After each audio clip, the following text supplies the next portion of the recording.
وأوحي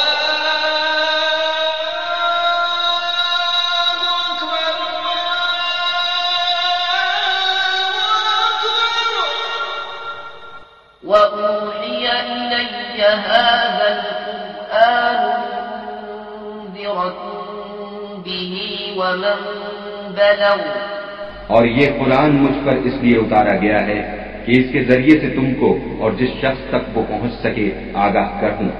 دینی بھائیوں اور بہنوں، السلام علیکم ورحمۃ اللہ وبرکاتہ۔ احیا ملٹی میڈیا آپ کا استقبال کرتے ہوئے خوش آمدید کہتا ہے۔ ہمارے قرآن و سنت پر مبنی دینی نشریات اور مشہور علماء کرام کے دروس نیز آپ کی علمی پیاس بجھانے اور اسلامی کتب تک رسائی کے لیے آپ ہمارا پتہ نوٹ فرما لیجئے www.ahya.org۔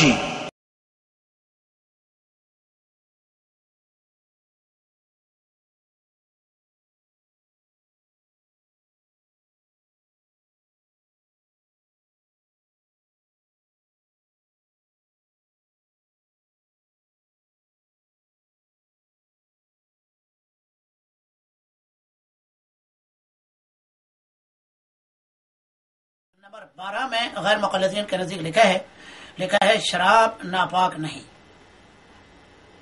اس کا پہلے بھی میں ضمن عرض کر چکا ہوں، بات آ چکی ہے۔ شراب کو یعنی خمر کو بھی یہ فقہا نجس کہتے ہیں، جس طرح بھی پرفیوم کی بات آئی تھی کہ پرفیوم جو ہے وہ اسی وجہ سے اس کو ناجائز کہتے ہیں، تو اس کی دلیل نجس ہونے کی، ناپاک ہونے کی کوئی نہیں ہے۔ وہ صرف اسی حدیث سے استدلال کا، قرآن کے ایسے استدلال کرتے ہیں، انما الخمر والمیسر، جس کے آخر میں رجس کا لفظ آیا ہے، حالانکہ اگر وہ رجس وہاں ناپاک کے معنی میں ہے تو پھر انصاب، ازلام، پھر میسر، یہ تین چیزیں الگ جن کا ذکر ہوا ہے اس سے پہلے، تو ان کو تو حنفی بھی بلکہ کوئی دنیا کے مزہ والا ان کو ناپاک نہیں کہتا، نہ بتوں کو ناپاک کہتا ہے، نہ جوئے کی چیزوں کو ناپاک کہتا ہے، نہ پانسوں کو ناپاک کہتا ہے، تو ناپاک سے خمر کے متعلق ہوگا تو غلط ہے۔ اس لیے پرفیوم کے بارے میں یا خمر کے بارے میں ناپاکی کی کوئی قرآن و سنت میں دلیل نہیں ہے، البتہ فقہا کا قول ہے تو بلا دلیل ہے۔ اس لیے پرفیوم آپ بیچ بھی سکتے ہیں، لے بھی سکتے ہیں۔ نمبر 13 میں غیر مقلدین کے نزدیک سونے چاندی کے زیوروں میں سود نہیں ہوتا۔ غیر مقلدین کے نزدیک سونے چاندی کے زیوروں میں سود نہیں ہوتا۔ صحابہ کے اقوال ان کے نزدیک حجت نہیں، کوئی صحیح حدیث پیش کرنا چاہیے۔ صحابہ کے اقوال ان کے لیے حجت نہیں، اہل حدیثوں کے نزدیک اس نے لکھا ہے صحابہ کے اقوال ان کے لیے حجت نہیں ہے، لہذا کوئی صریح حدیث پیش کرنی چاہیے۔ پہلے اس مسئلے میں چونکہ ابھی ضمن یہ مسئلہ آ گیا ہے کہ کیا ہمارے نزدیک یعنی جماعت اہل حدیث کے نزدیک کیا صحابہ کے اقوال حجت نہیں، کیا فقہا کے اقوال سب کے سب ہمارے نزدیک حجت نہیں، اور یہ کیا اگر مقصد ہم مان بھی لیتے ہیں کسی صحابی کا قول، اگر ہم کسی فقیہ فقہا میں سے جو علماء ہیں، فقہا ہیں، ائمہ ہیں، اگر ہم کسی کا قول لے بھی لیتے ہیں تو کیا ہم تقلید میں آ جائیں گے، ہم بھی مقلد سمجھے جائیں گے کہ جناب تم تو یعنی 4 اماموں کی تقلید تو نہیں کرتے، پھر فلاں کی کرتے ہو، پھر فلاں کی کرتے ہو، پھر ابن حزم کی کرتے ہو، نواب صدیق حسن خان کی کرتے ہو، فلاں کی کرتے ہو، فلاں کی کرتے ہو، یہ جو کہتے ہیں سب یہ باتیں، اس کا جواب ہم کہتے ہیں کہ ہم دے دیں تو اچھا ہے اس بارے میں۔ اس لیے میں نے یہ کتاب نکالی، ان کی اپنی کتاب ہے جناب عالی، کیا کتاب کا نام ہے؟ التقریر والتحبیر، یہ اس کا نسخہ ہمارے سامنے ہے، التقریر والتحبیر۔ یہ ان کے بہت بڑے اہل علم جو سن 9ویں صدی ہجری کا ان کا مجتہد اور فقیہ ہے، اور جس نے 8 بڑی جلدوں میں ہدایہ کی شرح لکھی ہے، فتح القدیر کے نام سے، ابن الحمام عبد الواحد اس کا نام ہے، اور ابن الحمام کے نام سے زیادہ مشہور ہے۔ ابن الحمام کی یہ کتاب ہے اصول فقہ کے بارے میں، اور اس کا نام ہے اصل کتاب کا نام ہے التحبیر، تو التحریر کتاب کا نام ہے، اس کی شرح کسی دوسرے آدمی نے کی ہے، التقریر والتحبیر شرح یعنی التحریر کے نام سے۔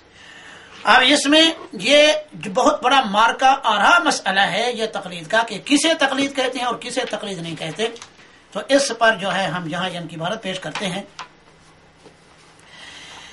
اس نے لکھا ہے صفحہ 340 جلد نمبر 3 میں، کہتا ہے مسئلہ التقلید العمل بقول من لیس قوله احدى الحجج الاربع الشرعیہ بلا حجت، یہ کہتا ہے کہ تقلید عمل ہے اس آدمی کے قول پر عمل کرنا جس آدمی کا قول 4 شرعی حجتوں میں سے نہیں ہے.